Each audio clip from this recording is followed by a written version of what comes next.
Hello everyone and welcome to another video. Today we are going to talk about GTX 970. This graphics card was made by nVidia about 10 years ago. Although it is written everywhere that it has 4 GBs of RAM, in fact half of a gig is a slower memory, which can spoil the performance of the games that use more than 3.5 gigs. I have a gigabyte version here, which has a whopping 6 video outputs and uses one 8-pin and one 6-pin PCIe connector for power. Let's see if this decade-old graphics card is still usable in relatively new games.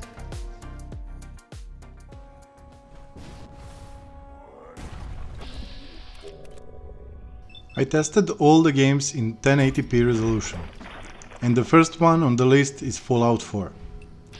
When I saw that more than 3 GBs of VRAM was used, I thought it would have problems, but it didn't. At maximum settings, and even with a lot of things happening on the screen at the same time, we had 60 FPS, which is the maximum in this game if no mods are used. GPU utilization hovered around 80%.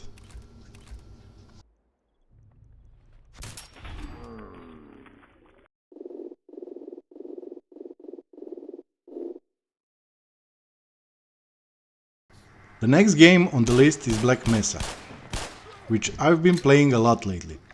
With the maximum graphical settings, the GTX 970 pushed an average of 189 FPS, and very often over 200. I must add that even under a full load, the GPU had a good temperature.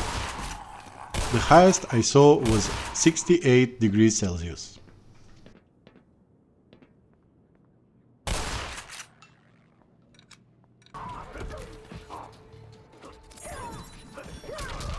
Next up is Mortal Kombat 11. The maximum FPS in this game is set to 60, which was not a problem to achieve even with the highest graphical settings. I don't play too many fighting games, but I don't think they're too demanding, and this graphics card should be enough for any of them.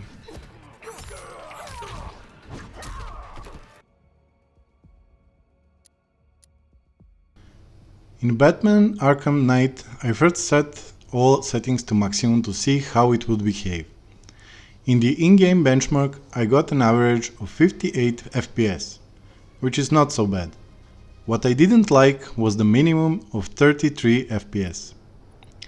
To get slightly better numbers, the only thing I did was to turn off nVidia GameWorks settings. It turned out that I didn't even have to turn everything off, because the average was now 86 FPS, while the minimum was 70. More than enough for a pleasant gaming experience. Sleeping Dog is next.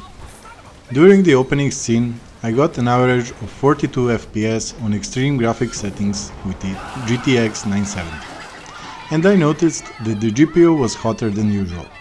Although some would say that this is enough for a single player game like this one, I like a minimum of 60 FPS. Luckily, it wasn't hard to do. All I needed was to reduce the graphical settings from extreme to high, and I got a locked 60 FPS without sacrificing much of a game's appearance.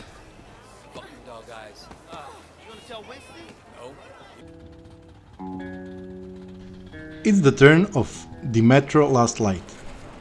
With all graphical settings set to maximum, the GTX 970 achieved an average of 117 FPS.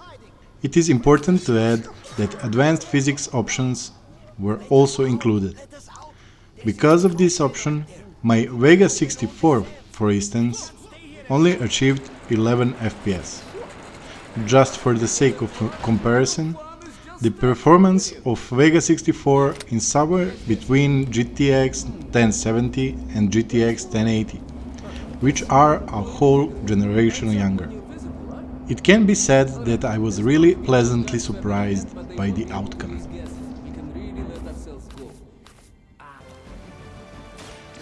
Midnight Suns is a turn-based game so high FPS is not overly important. However, the graphics card we are testing today achieved a constant 60 FPS on high graphics settings. Graphics card utilization was often above 90%.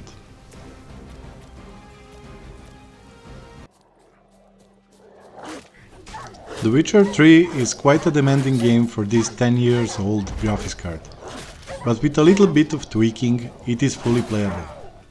In order to achieve an average of 62 FPS, I had to drop the graphics to medium and turn the FSR upscaler to auto. I'd rather play this game like this than set the details to low.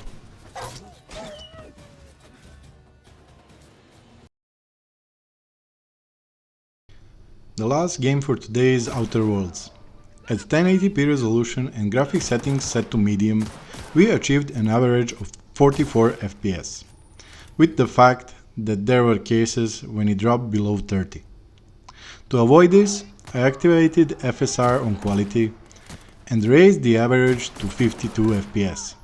And what is even more important, it did not fall below 45.